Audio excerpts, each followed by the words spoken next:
Haïti est au bord du gouffre. Pour comprendre comment un État peut s'effondrer à ce point, on va plonger au cœur des faits, directement à partir des sources. Cette phrase, elle est terrible. Prononcée par un chef de gang, elle capture la réalité brute sur le terrain. C'est un monde où la violence a sa propre logique. Une logique qui, malheureusement, a fini par submerger une nation entière. Alors, regardons les chiffres.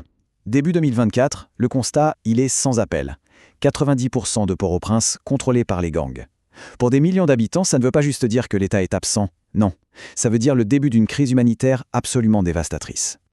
La question c'est, comment est-ce possible? Comment des gangs peuvent-ils remplacer un État? Eh bien la réponse, elle se trouve dans ce vide abyssal laissé par le pouvoir. Un vide que ces groupes armés n'ont pas seulement comblé, non, ils l'ont carrément remodélé à leur image. Et c'est là que ça devient presque surréaliste. Les gangs, ils ne font pas que semer le chaos. Ils imitent, ils pervertissent les fonctions mêmes de l'État. Les impôts, ça devient de l'extorsion. La justice, des exécutions sommaires. En fait, ils ont bâti une sorte d'anti-État, un miroir sombre du pouvoir légitime. Pendant des années, on avait deux grandes alliances, le G9 et le GPEP, qui se faisaient la guerre pour le contrôle. Mais là, récemment, l'impensable s'est produit. Elles se sont unies. Toutes les deux sous une même bannière, vivent ensemble, et leur objectif est clair, faire tomber ce qu'il reste du gouvernement. Alors pour justifier tout ça, comment ils font?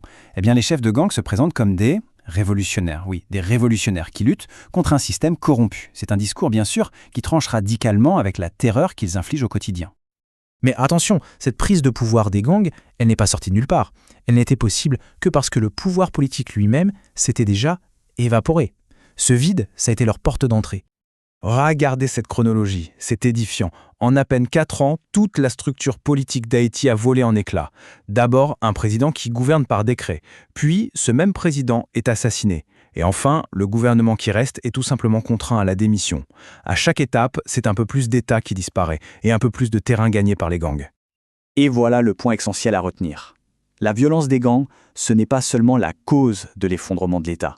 C'en est aussi la conséquence. La corruption, l'impunité, la mauvaise gouvernance, tout ça littéralement pavé la voie et crée une opportunité en or pour ces groupes armés.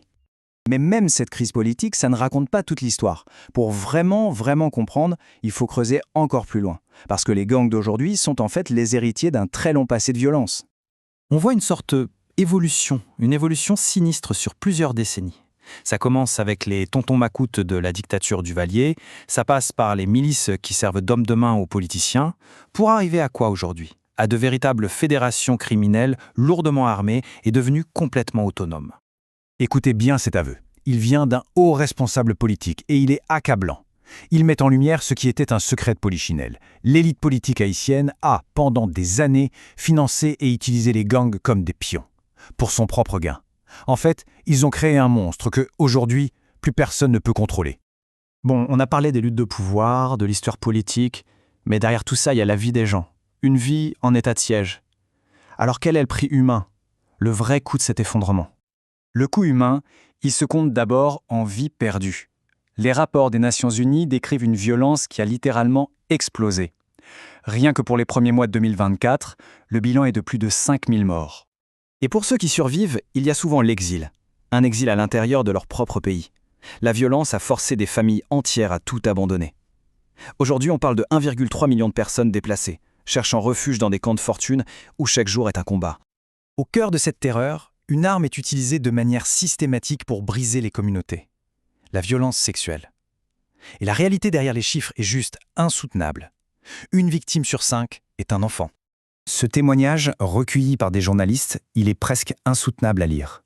Il nous montre la brutalité à l'état pur, la cruauté à laquelle les familles sont confrontées, où même les plus jeunes ne sont absolument pas épargnés. Face à l'effondrement total de la justice, une forme sinistre de justice populaire, qu'on appelle bois calé, a émergé. Des citoyens, à bout, prennent les choses en main, lynchant et brûlant vifs les membres présumés de gangs. C'est un symptôme terrifiant de la faillite de l'État. Alors face à ce tableau, un État en miettes, une population terrorisée, la question est inévitable. Et maintenant, que faire? Existe-t-il une issue? La communauté internationale a bien tenté de réagir. Des sanctions ont été imposées, une mission de sécurité dirigée par le Kenya a été autorisée. Sauf que, les experts de l'UNI eux-mêmes le disent, l'impact des sanctions est extrêmement limité. Et le déploiement de cette force a été freiné par de multiples retards. Ce sentiment d'impunité, Il est partout. Il gangrène tout, à tel point que même le simple fait de raconter cette crise, d'être journaliste sur place, est devenu un acte mortel. Haïti est aujourd'hui classé comme l'un des pires pays au monde pour la sécurité des journalistes. Ce qui nous laisse avec cette question. Une question monumentale qui pèse sur l'avenir de millions de personnes. Quand l'État s'effondre, qui peut reconstruire une nation? Avec des institutions en ruine et une société fracturée, qui a la légitimité, la force et la vision pour reconstruire? Pour l'instant, il n'y a aucune réponse facile en vue.